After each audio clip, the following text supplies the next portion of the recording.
খ্রিস্টপূর্ব 1160 অব্দে ব্যাবেল নামক দেশের দক্ষিণে ফাদ্দান আরাম নামক এক শহর ছিল।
হে মহান ইস্তার, হে সকল প্রভুর মাতা, হে আমাদের দয়ালু প্রভু, আমাদের জন্মদানকারী মঙ্গলদাতা প্রভু, এই অবুঝ শিশুটিকে আরোগ্য দান করুন আর তার মা জননীকে আনন্দিত করুন।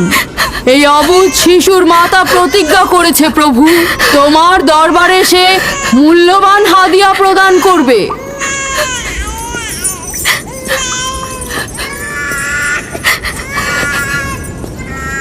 আমি মহান ইস্তারের কাছে প্রার্থনা করেছি যেন তিনি তোমার সন্তানকে জীবিত রাখেন। তুমি এখন তোমার সন্তানকে নিয়ে যেতে পারো। তুমি তোমার সন্তানকে ঠিক সেভাবে মানুষ করবে যেন সে বড় হয়ে নিজেকে ইস্তারের সেবায় বিলিয়ে দিতে পারে। আপনিও মহান ইস্তারের কাছে আমি অনেক কৃতজ্ঞ। মহান ইস্তারের ওপর রহমত বর্ষিত হোক। আপনার ওই ইস্তারের মেহেরবানিতে আমার মৃত সন্তান জীবিত অবস্থায় ফিরে এসেছে। ইস্তার মহান, তার ওপর রহমত বর্ষিত হোক। ইস্তার মহান, তার ওপর রহমত বর্ষিত হোক। মহান ইস্তার, তার ওপর রহমত বর্ষিত হোক। ইস্তার মহান, ইস্তার মহান, তার ওপর রহমত বর্ষিত। এই বাচ্চাটির মতো আমাদের সন্তানও নিশ্চয়ই সেরে উঠবে, তাই না? ইস্তার খোদা দয়ালু ও শক্তিশালী, তিনি নিশ্চয়ই আমাদের বাচ্চাকে সাফা দেবেন। হ্যাঁ, আমারও তাই মনে হয়। চলো যাই। তোমাদের এ কি হলো? তোমরা তো নিজেরাই ফেরেশতার সেজদা পেয়েছো, আর এখন কিনা নিজেরাই নিজেদের সেজদা করছো।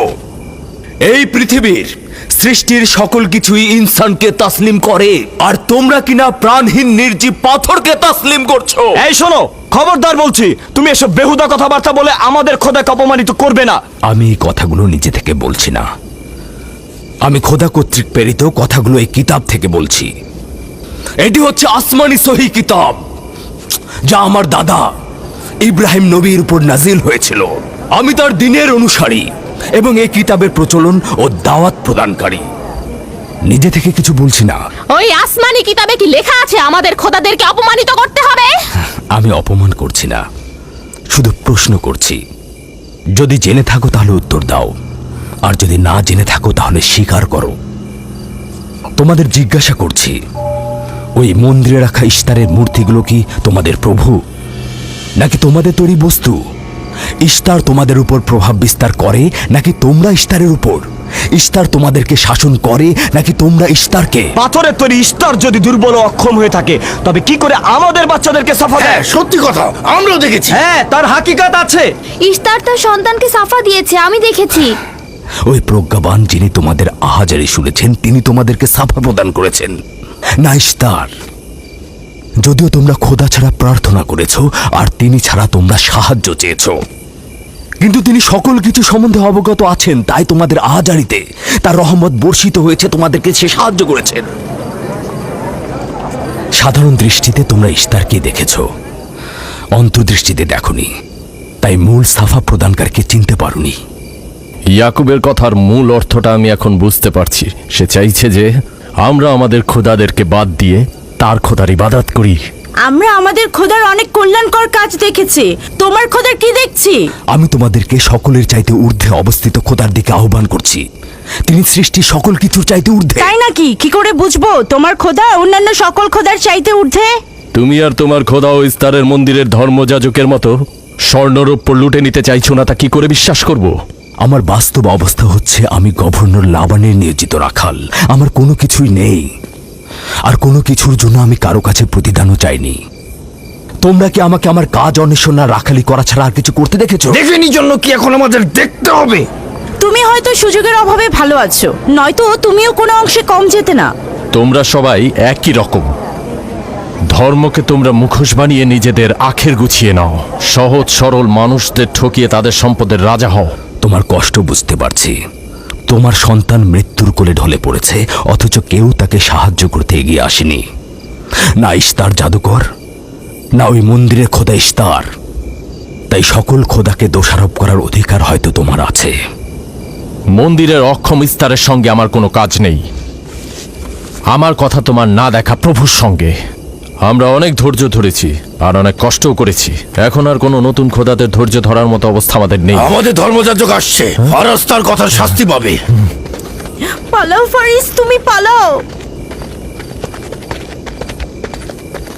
ওইদিকে পালিয়েছে। ওইদিকে যাও, ওকে বন্দি করে নিয়ে এসো। দেখো যেন পালিয়ে না যায়। ওকে ছেড়ে দিন, যে ওকে করে মাফ হোক ওকে দিন, ধরে নিয়ে ফিরবে। ওকে ছেড়ে দিন, ওকে মাফ করে দিন।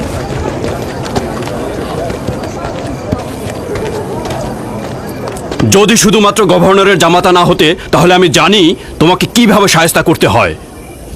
মন্দিরের কোনো প্রতিনিধির সাথে আমার কোনো কাজ নেই। তোমরা সবাই চলে যাও।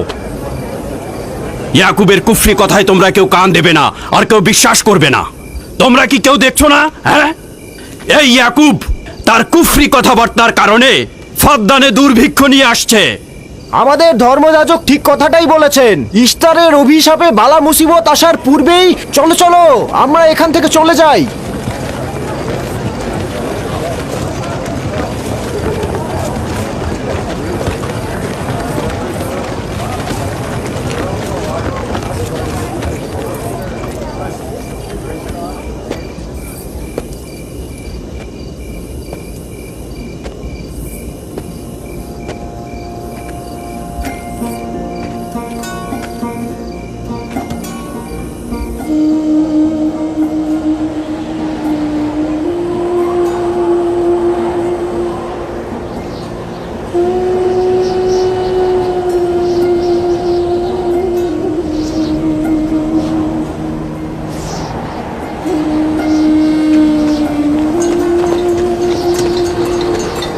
যদি খুব শীঘ্রই বৃষ্টিপাত না হয়, তাহলে ফাদ্দানবাসীর সকল ফসল নষ্ট হয়ে যাবে। আশা করছি মহান খোদা অতি দ্রুতই বৃষ্টিপাত প্রদান করবেন। ওখানে কি হচ্ছে বাবা? এটা ফাদ্দানবাসীর প্রাচীন রীতিনীতি। এখানে ইস্তার নিয়ে কেউ কটু কথা বললে তাকে আগুনে নিক্ষেপ করে হত্যা করা হয়। বিচার করা হয় না সে সত্য বলেছে কিনা। ছেড়ে দাও, ছেড়ে দাও আমাকে বলছি। ছেড়ে দাও, আমাকে ছাড়ো বলছি। হে মহান ছেড়ে দাও। ধর্মগুরু, ওকে মাফ করে দাও, আমাদের উপর রহম করো। আমাকে ছাড়ো, ছাড়ো। আমার কি দোষ? আমি তো কিছু করি নাই। আমি কি বলেছি তোমাদের? আমাকে আমাকে এভাবে বেঁধে নিয়ে যাচ্ছ? আমাকে ছাড়ো। শোনো, তুমি এখানে ভেড়ার পালগুলো দেখে রাখো, আমি একটু আসছি। ছাড়ো, ছাড়ো, ছাড়ো আমাকে।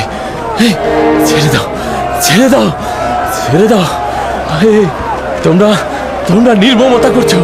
তোমরা আমার উপর নির্মমতা করছো। আমাদের রহম করো। ছেড়ে দাও, ছেড়ে দাও। এই, আমার কি দোষ? আমার কি দোষ? আমাকে ছাড়ো, ছেড়ে দাও। এই, তোমরা আমার উপর অবিচার করছো। ওই যে দেখো, ইয়াকুব কি রাখাল, করছো? গভর্নর লাবানের জামাতা। এটা ঠিক করছো না। আমাদের উপর দয়া করুন, আমাদের উপর রহম করুন। কাফের শাস্তি একটাই। ফাদ্দানবাসী, তোমরা দেখে রাখো। তোমরা অবশ্যই শাস্তি পাওয়া উচিত। একদম ঠিক না, আমার উপর অবিচার হচ্ছে। আমি কিন্তু আমাকে এভাবে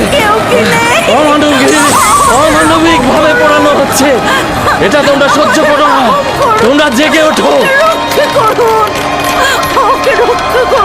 আমাকে বাঁচাও, বাঁচাও ফাদ্দানবাসী, আমাকে বাঁচাও ফাদ্দানবাসী। আমি বলছি আমি কোনো অন্যায় করিনি। অভিযুক্ত ফারাজ ইস্তারের শত্রু ও পাথর দিয়ে ইস্তারকে আক্রমণ করতে চেয়েছে এবং আমাদের খোদাকে অসমর্থ ও নালায়েক বলে আখ্যায়িত করেছে। ফদ্দান শহরের প্রাচীন রীতিনীতি অনুযায়ী যে আমাদের খোদা ইস্তারকে অবমাননা করবে তাকে অবশ্যই আগুনে নিক্ষেপ করে হত্যা করা হবে। ফাদ্দানবাসী, তোমরা কি এরকম চুপ করে পাথরের মতো আমাকে দেখে যাবে? তোমরা কি কিছুই বলবে না? আমাকে এরকম অমানবিক ভাবে অত্যাচার করে পোড়াতে যাচ্ছে এই লোকজন। তোমরা কি কিছুই বেচারা ফারাজ। তোমরা কি নিশ্চুপ হয়ে সারা জীবন দেখে যাবে? ফাদ্দানবাসী, রক্ষা করো আমাকে, কেউ তো এগো। একদিন আমার মতো তোমাদেরকেও এভাবে পুড়িয়ে ফেলবে ওরা। তোমরা চুপ করে থেকো না। তোমরা এভাবে আমাকে মেরো না, আমার প্রাণ ভিক্ষা দাও, আমাকে এভাবে মেরো না।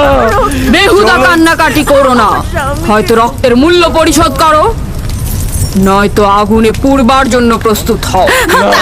আগুনে ফেলো না, এভাবে পুড়িয়ে মেরো না, আমাকে প্রাণ ভিক্ষা দাও, ওকে ছেড়ে দাও। হে ফাদ্দানের জনগণ, আমাকে মেরো না। আমাদের রহম আমি একটা কথা জানতে চাই, তার রক্তের মূল্য কত? মূল্য কি তুমি পরিশোধ করবে? না, ও নিজেই তো ইস্তারের শত্রু।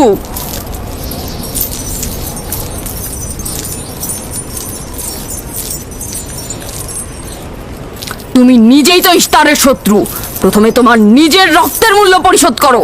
তাহলে আমাকে বন্দি করছো না কেন? বন্দি করো। অগ্নিপিণ্ডের মধ্যে নিক্ষিপ্ত হওয়া তো আমাদের বংশের প্রাচীন ঐতিহ্য। আমার দাদা ইব্রাহিম, উনিও তো একবার নমরুদের আদেশে অগ্নিপিণ্ডের মধ্যে নিক্ষিপ্ত হয়েছিলেন। এখন পর্যন্ত তুমি যে গ্রেপ্তার হওনি তার কারণ তুমি হচ্ছ গভর্নরের ভাগিনা।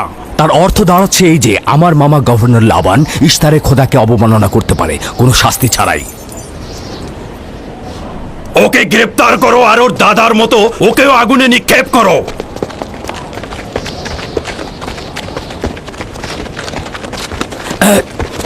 ছেড়ে দাও, আমার প্রশ্নের উত্তর দাও, ছেড়ে দাও আমাকে।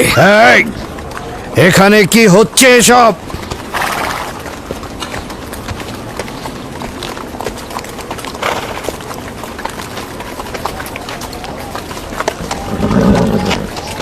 ওকে ছেড়ে দাও আর অভিযুক্তকারীকেও মুক্ত করো।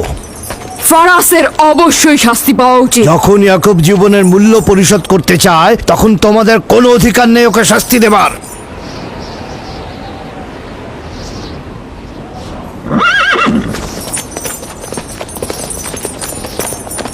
তাকে মুক্ত করে দিন।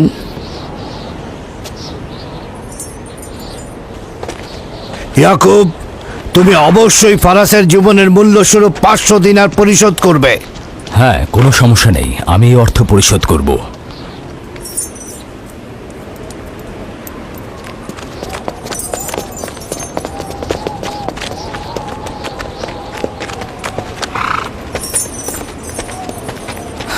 খোদা তাআলা আমার দয়ালু মামাকে হেফাজত করুক। ইয়াকুব, আমি তোমাকে কতক্ষণ এরকম বিপদ থেকে বাঁচাতে চোখে চোখে রাখবো?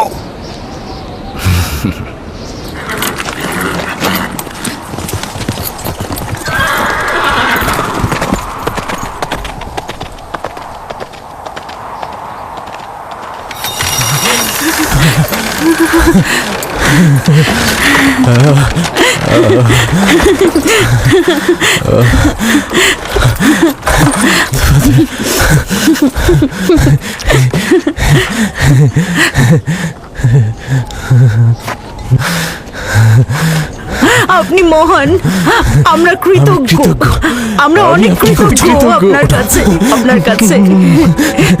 আমার জীবনের মূল্য স্বরূপ যে অর্থ আপনি প্রদান করবেন তার বিনিময়ে সারা জীবন আমি আপনার কৃতদাস হয়ে থাকবো। আপনি মহান, আপনি মহান। আপনি ফারাজকে মৃত্যুর হাত থেকে বাঁচিয়েছেন, আপনি আমাদের নতুন জীবন দিয়েছেন। হয়েছে হয়েছে, এবার এসো এসো।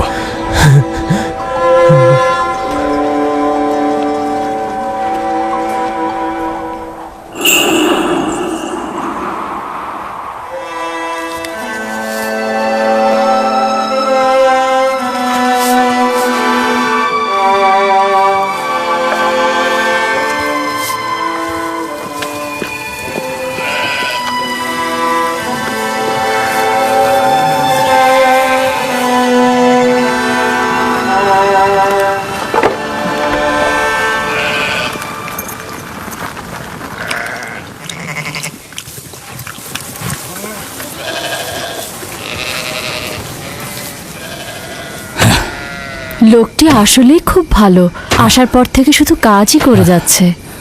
হ্যাঁ, বছরের পর বছর ইস্তার, ফাদ্দান ও ব্যাবলের লোকজনকে অন্যায়ভাবে কোরবানি দিয়ে আসছে। আজ তোমার পিতার জন্য আমি ও ফারাজ বেঁচে গেছি। আপনি ওর জীবন বাঁচিয়েছেন বলেই ও ইস্তার পূজা ছেড়ে এক খোদার ইবাদতে মশগুল হয়েছে। হ্যাঁ, তা হয়েছে রাহেলা। আসলে যখন সে মৃত্যুর হাত থেকে রক্ষা পেয়েছে তখনই এক খোদায় বিশ্বাস এনেছে। আমাদের মুসাফির কখন পৌঁছবে? খুব শীঘ্রই হে খোদার নবী, বেশি দিন বাকি নেই। বছরের পর বছর তোমার সন্তানের প্রতীক্ষায় রয়েছি। যদি খোদা চায় তো খুব শীঘ্রই এই প্রতীক্ষার অবসান ঘটবে।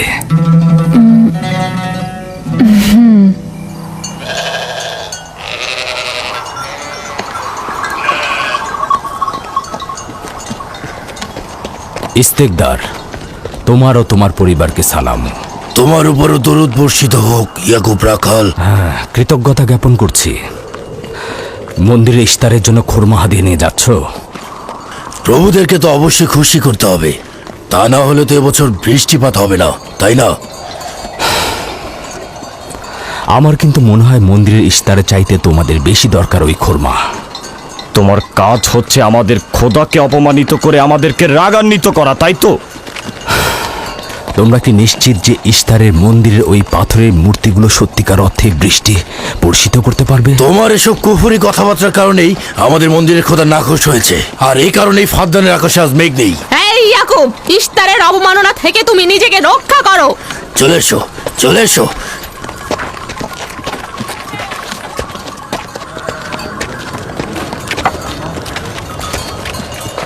এটা তোমাদের কেমন বিবেচনা? তোমরা শক্তিশালী ও দয়ালু এক খোদাকে রেখে নির্জীব পাথরের উপাসনা করছো। কেন তোমরা বিষাদগ্রস্ত জমিনে নিজেদের আত্মাকে এক খোদার ঈমানের নূরে আলোকিত করছো না?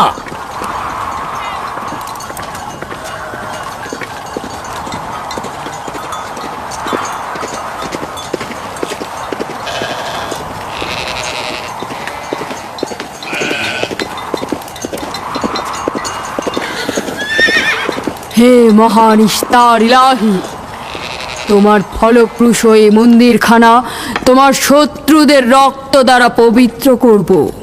শুষ্ক মৌসুমকে এই অঞ্চল থেকে দূর করে দাও, তোমার রহমতের বৃষ্টি বর্ষণ করো।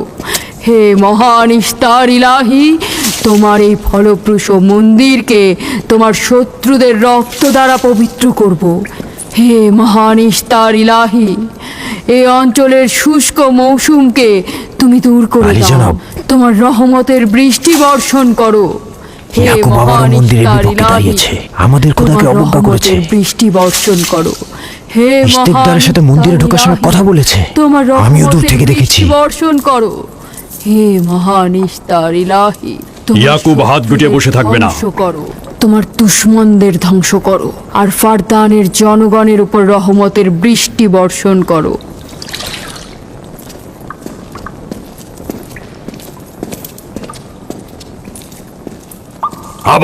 ইয়াকুব আবারও শুরু করেছে।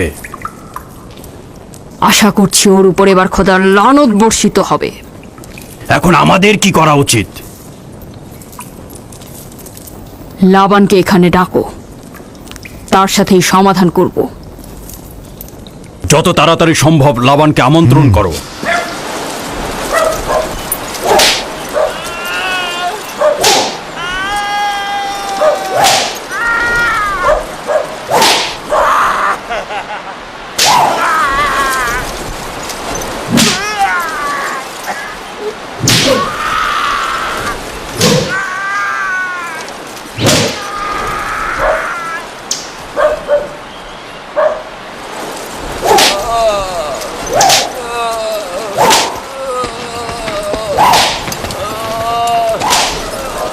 জনাবে আলী, ইস্তার মন্দিরের মহান ধর্মগুরু আপনাকে সাক্ষাতের জন্য আমন্ত্রণ জানিয়েছেন। গুরুত্বপূর্ণ কিছু? হ্যাঁ জনাবে আলী। এই, এবার বন্ধ করো।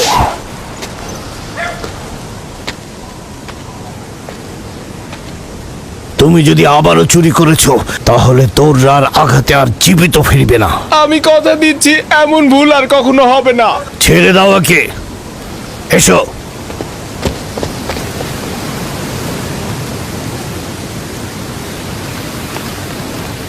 প্রকৃতপক্ষে বিষয়টা আসলে আপনার জামাতা ইয়াকুবকে নিয়ে। ইয়াকুবের আমলনামা তার নিজের সঙ্গে সম্পৃক্ত। আমি উত্তরদাতা নই। না, ঠিক আছে, কিন্তু ইয়াকুব তো ইস্তারকে অবজ্ঞা করে। এটা ধর্মগুরুদের কর্তব্য তার প্রশ্নের উত্তর দেওয়া। আর যদি উত্তর দিতে সক্ষম না হও তাহলে কেন আমার শরণাপন্ন হও?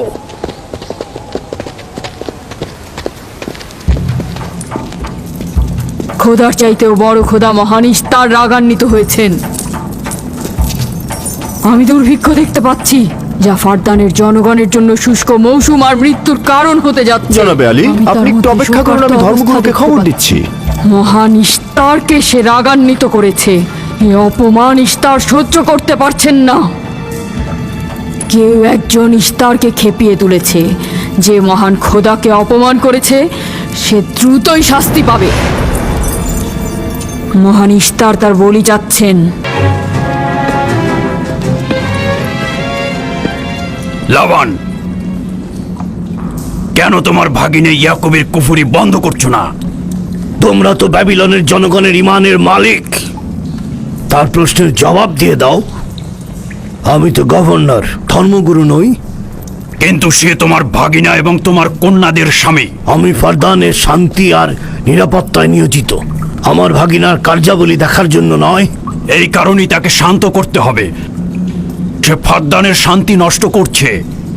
ফারদানের শান্তি ফিরিয়ে আনতে হবে, তা না হলে অতি দ্রুত ফারদানের বুকে দুর্ভিক্ষ নেমে আসবে, আর এটার দায়ভার সম্পূর্ণ ইয়াকুবের। কি করে করি বলো? ইয়াকুব এখানে ভেড়া রক্ষণাবেক্ষণের প্রধান ব্যক্তি, অর্থনৈতিক চালিকা শক্তিও বটে। আর ও কিনা হয়ে গেল এখানকার বদখদের প্রধান কারণ। হ্যাঁ, কারণ ও এখনো ইস্তারের কুফরি করেই যাচ্ছে। ইয়াকুব তো ব্যাবিলনের খোদাদের উপর ঈমান আনেনি, কিন্তু তারা তো কিছু বলেনি। ব্যাবিলনের খোদাদের প্রতি ঈমান না আনলেও তাদেরকে কখনো অবজ্ঞা করে কথা বলেনি। কিন্তু এখানে তো সে মহান ইস্তারকে অবমাননা করেই চলেছে। তুমি অবশ্যই তাকে শান্ত করবে। অবমাননা করে? অবশ্যই করে। তুমি কি কখনো ভেবে দেখেছো যে ব্যাবিলন রাজ্য কেন তোমাকে নিয়োজিত করেছে? তাহলে এটাও জেনে রাখো কেন আমাকে গভর্নর নিয়োগ করা হয়েছে। উত্তম হলো এটা জানা যে আমি ব্যাবিলন থেকে ফরমান গ্রহণ করি, না তোমাদের থেকে, না তোমাদের ইস্তার থেকে। যদি ইস্তারের মন্দিরের ধর্মগুরু বাবেল এই কথাগুলো তুলে ধরেন তবে কোনো অসুবিধা নেই তো?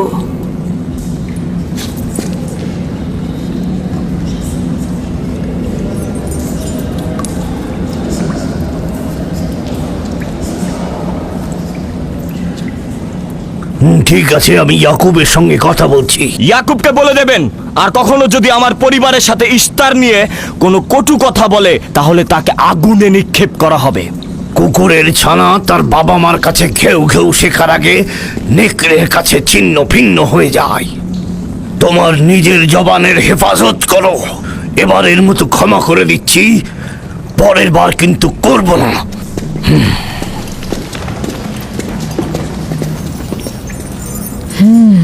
সবাই শুনে রাখো, যদি দুর্ভিক্ষের কারণে আমার ফসল নষ্ট হয় তবে ইয়াকুব আর তার পরিবারের কাউকে আমি জ্যান্ত রাখবো না। দেখা যাক না, একবারই তো কোনো কথা বলে লাভ নেই।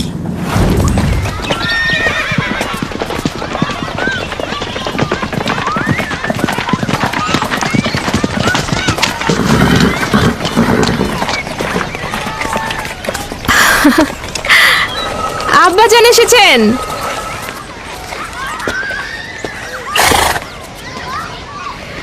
আসসালামু আলাইকুম আব্বাজান, এবার অনেকদিন পর এলেন। সালাম আব্বাজান। কি সৌভাগ্য আমাদের, ফাদ্দান আরামের মহৎ ব্যক্তি দেশের গভর্নর তাহলে সময় পেলেন মেয়েদের দেখতে আসার। এই ইয়াকুবটাকে নিয়ে আর পারি না। কি হয়েছে আব্বাজান? আবারও কি ইস্তার মন্দিরের ধর্মগুরুরা অভিযোগ করেছেন? তার মানে ফারদানে এইসব দাঙ্গা হাঙ্গামা ধর্মগুরুদের ষড়যন্ত্র। ইয়াকুব এগুলোর সঙ্গে জড়িত নয়, তাই তো? আব্বাজান, আপনি খুব ভালো করেই জানেন ইয়াকুব রেসালাত আর নিজের কাজ ছাড়া অন্য কিছুই করে না। কয়েক হাজার বছরের প্রচলিত ইস্তার মন্দিরের সঙ্গে তার কি কাজ? যদি সে এটাই চায় যে সে তার পিতামহের দিন প্রচার করবে, তাহলে সে আমাদের পরিবারের সঙ্গে করুক। কিন্তু মানুষের বিশ্বাসকে কেন অবমাননা করছে? আমার মনে হয় আব্বা আপনি ভুল করছেন। সে অবমাননা করছে না, সত্য প্রচার করছে। আব্বাজান, কিছু মনে করবেন না। ইয়াকুব আসলে এক খোদার প্রতিনিধি হয়ে তার নিয়মকানুন সম্পর্কে জনগণকে সচেতন করে তুলছেন, যেটা তার কর্তব্য বলে মনে করছেন। যেরকম আপনার কর্তব্য ফাদ্দানের জনগণের নিরাপত্তা প্রদান করা। তোমরা তার মতো কঠোর ও বেপরোয়া হয়েছ। আমি যদি চাই দায়িত্ব পালন করতে, তাহলে তোমরা মরুভূমিতে ভবঘুরে হয়ে ঘুরবে। আব্বাজান, আমি আর আমার বোন লিয়া আমাদের স্বামীর দিনে অটল আছি, তাই এক খোদার আইন বাস্তবায়নে আমরা তাকে সাহায্য করেই যাব। তোমরা সবাই দেওয়ানা হয়ে গেছো। তোমরা কেউ আমার অবস্থার কথা চিন্তা করছো না। তোমরা কি জানো, ব্যাবিলনের ধর্মগুরু যদি জানতে পারে আমার ভাগিনা ইস্তারের বিরুদ্ধে অপপ্রচার চালাচ্ছে, তাহলে আমার কি অবস্থা হবে ভাবো। আমি তখন কতটা বিপদে পড়বো। ইয়াকুবের খোদার শক্তি ওই বাবেলের মন্দিরের ইস্তারের থেকে অনেক বেশি। আব্বাজান, আমাদের উচিত হচ্ছে আমাদের নিজেদের খোদাকে ভয় করা, ওই পাথরের খোদাকে নয়। আমার না তার খোদার সঙ্গে কোনো কাজ রয়েছে, না এদের খোদা। শুধু বলবো ইয়াকুবের কোনো অধিকার নেই ফাদ্দানের লোকের কাছে আমার অবস্থান নড়বড় করে দেয়া। কি হয়েছে রাহেলা? রাহেলা, রাহেলা, কি হয়েছে রাহেলা?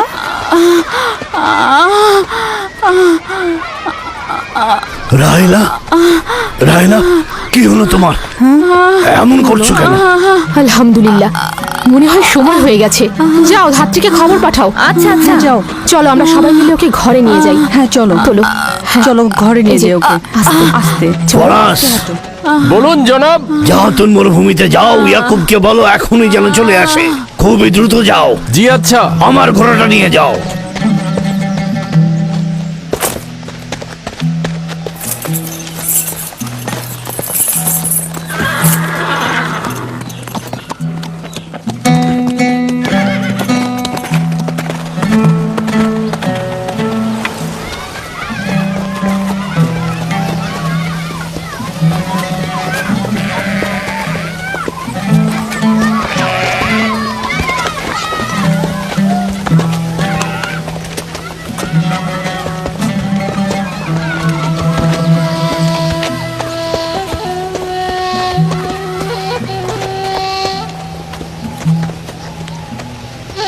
রাখালেরা চতুষ্পদী প্রাণীগুলোকে হেদায়েত করে, আর নবুয়াত ইনসানদের হেদায়েত করে থাকে। সম্ভবত এ কারণেই অধিকাংশ নবী রাখাল ছিলেন। আমি ইসরায়েল ভেড়াগুলোর সঙ্গে আমার সন্তানদেরও মরুভূমিতে নিয়ে এসেছি, যাতে তারা হেদায়েত গ্রহণ শিখতে পারে।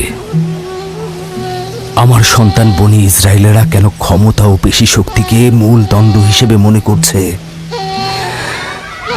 আমি তো তাদেরকে পেশি শক্তি বা জোর করে চাপিয়ে দেওয়া কোনো কিছু শিক্ষা দেইনি। তোমরা কি শুরু করলে? তোমরা কি শুরু করলে? ওঠো, ওঠো শামুন, ওঠো।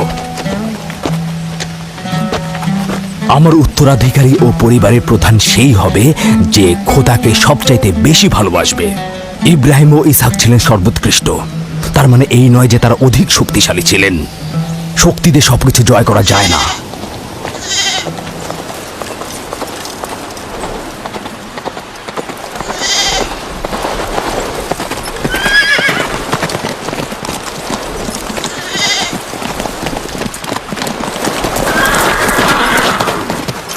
কি হয়েছে ফারাজ?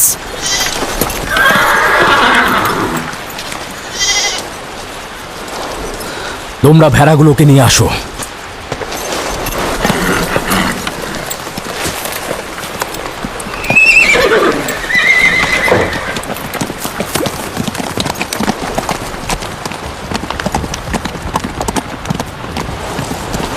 কিছু কি হয়েছে? আব্বাজান কোথায় গেলেন? কিছুই না, ভেড়াগুলোকে একত্রিত করো, আমরা ফিরে যাব।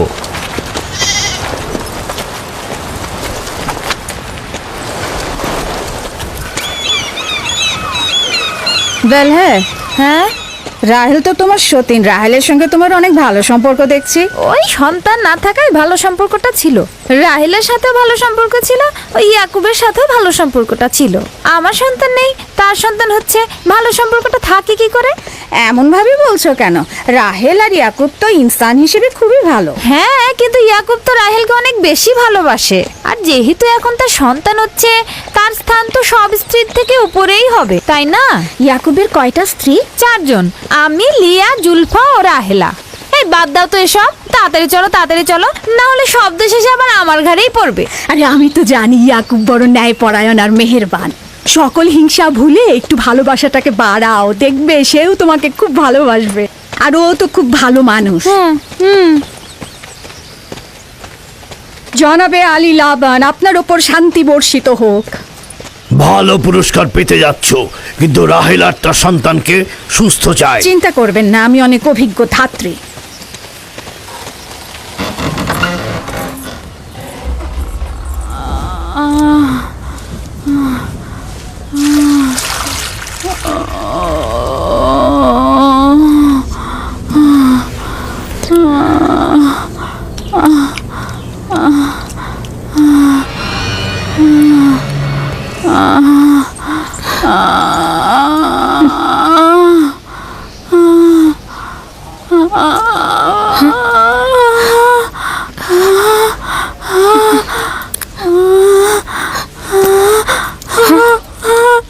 চিন্তা করো না, সব ঠিক হয়ে যাবে। খোদা মহান।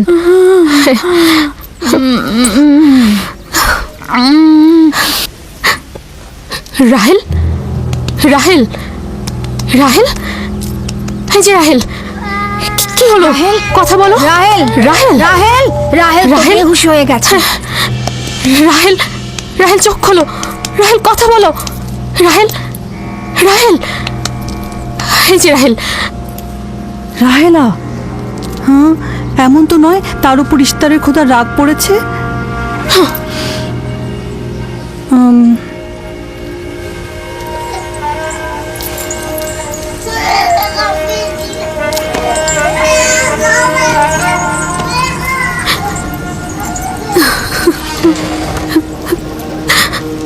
ওকে রাখো।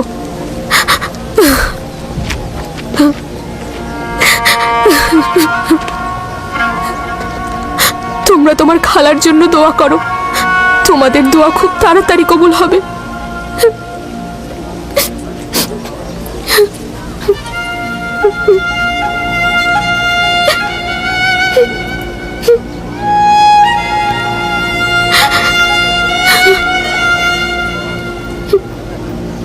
তোমরা কাজ করছো না কেন?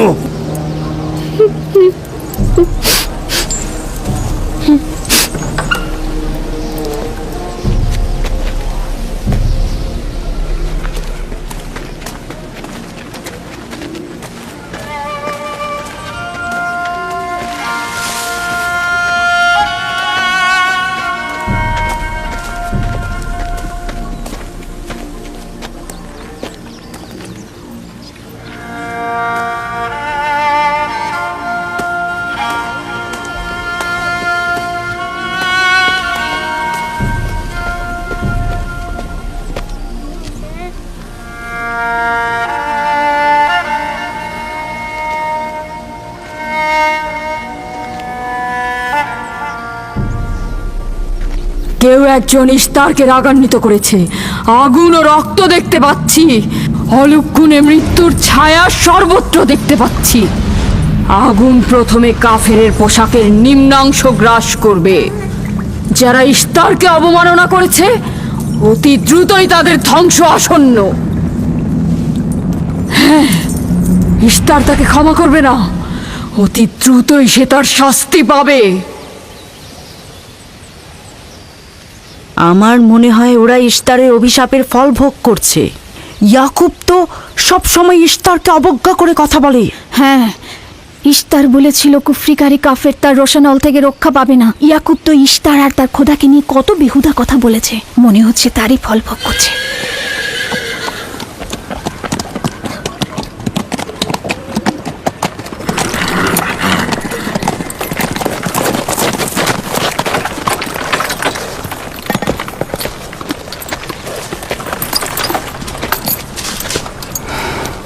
রাহেলের অবস্থা কেমন? আমি কিছু বলতে পারছি না।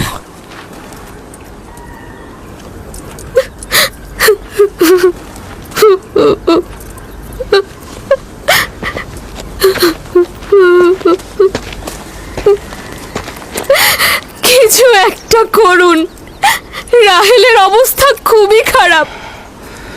শান্ত হও, খোদার উপর ভরসা রাখো। তিনি যেমন চাইবেন তেমনই হবে, ভরসা রাখো। মানুষজন সব বলা বলি করছে, ইশতারের অভিশাপে আমরা এই বিপদে পড়েছি।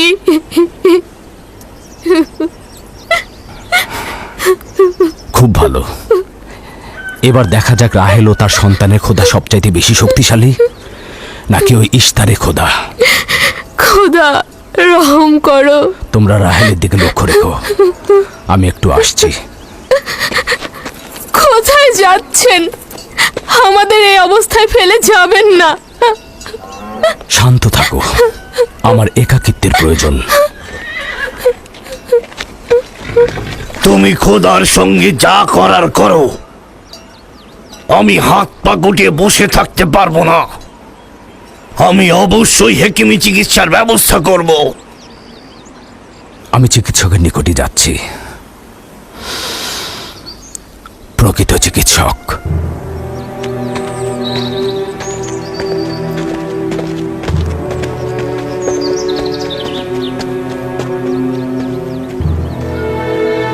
সে যেমন ফাদ্দানের লোকেদের বিপদের কারণ হয়েছে, তদ্রুপ আমার কন্যাদেরও বিপদের কারণ হয়েছে। জানি না ওর সঙ্গে কি করব।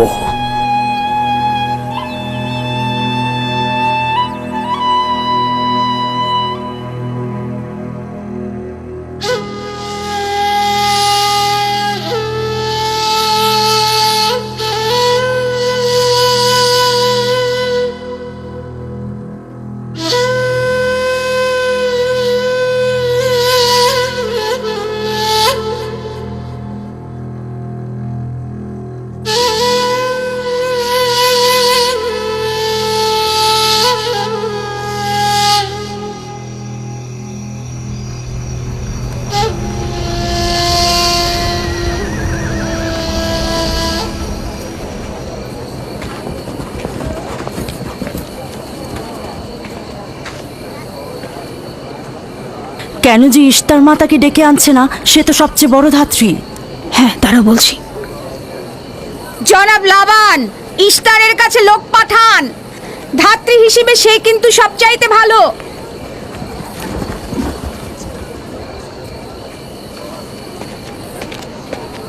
যাও গিয়ে খোঁজ নাও ইস্তার আছে কিনা। যা চাই তাই দেবো। বলবে লাবান বলেছে, যদি তার কন্যাকে নাজাত দাও, ইয়াকুবকে ফাদ্দান থেকে বার করে দেবো, আর তার পাপ থেকে ইস্তার মন্দিরকে রক্ষা করবো। যাও।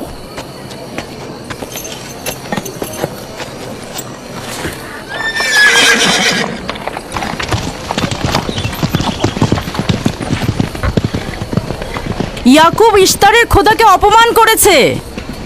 ইশতারকে অবমাননা করার শাস্তি এইরকমই হয়। তোমাদের চেঁচামেচি বন্ধ করো।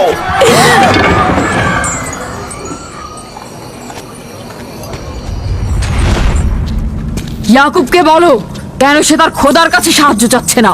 আমি যদি তার জায়গায় থাকতাম তবে অবশ্যই এ সময় আমার খোদাকে ভুলে যেতাম না। আমাকে পাঠিয়েছেন জনাব লাবান। তিনি কথা দিয়েছেন তার কন্যাকে যদি নাজাত দিতে পারেন, ইয়াকুবকে ফাদ্দান থেকে বের করে দেওয়া হবে। আমার দৃষ্টিতে এটা সর্বোত্তম সময়। ফাদ্দানবাসীকে মহান ইস্তারের কুদরত সম্পর্কে জানিয়ে দেবার এবং তার শক্তিমত্তা সম্পর্কে বুঝিয়ে দেবার এটাই উৎকৃষ্ট সময়। যদি রাহেলাকে বাঁচাতে পারো তাহলে তোমাদের উপর ফাদ্দানবাসীর ঈমান বৃদ্ধি পাবে। এখানে স্বর্ণরৌপ্যের ভান্ডার হবে। রাহেলের মৃত্যুও একই পরিণাম নিয়ে আসবে। বাদ দাও, মরে যাক। খুব ভালো, যাও এই কথাই গিয়ে বলো। রাহেলের মৃত্যু ইস্তারের অভিশাপের ফল। একক খোদার ইবাদত করা এবং ইস্তারকে দেখেও না দেখার ভান করার এমনটাই ফল। যদি এমনটা হতো, রাহেল ও তার সন্তানের মৃত্যুর পর আকাশ থেকে বৃষ্টি বর্ষিত হচ্ছে,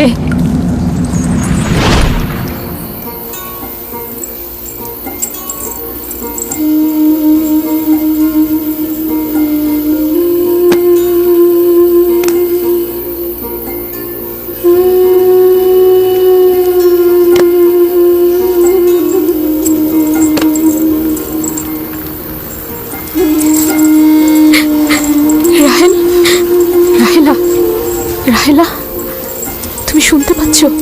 এই যে, রাহেল, কি করছো এসব? আরে ধোঁয়া দিয়ে জ্ঞান ফেরাতে হবে, তাহলে মা বাচ্চা মারা পড়বে। এই ধোঁয়া তাকে মেরে ফেলবে, সুস্থ করবে না।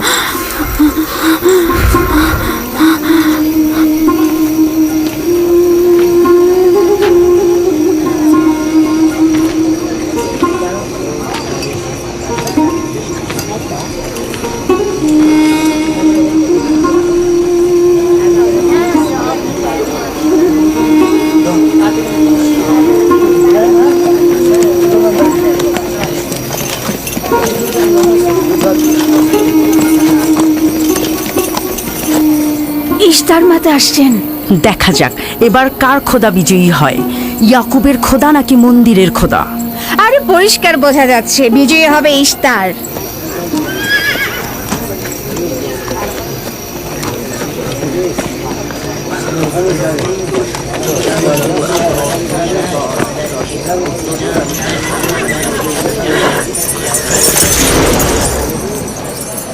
লাবান, আমার কথায় কষ্ট পেয়েছো তাই না?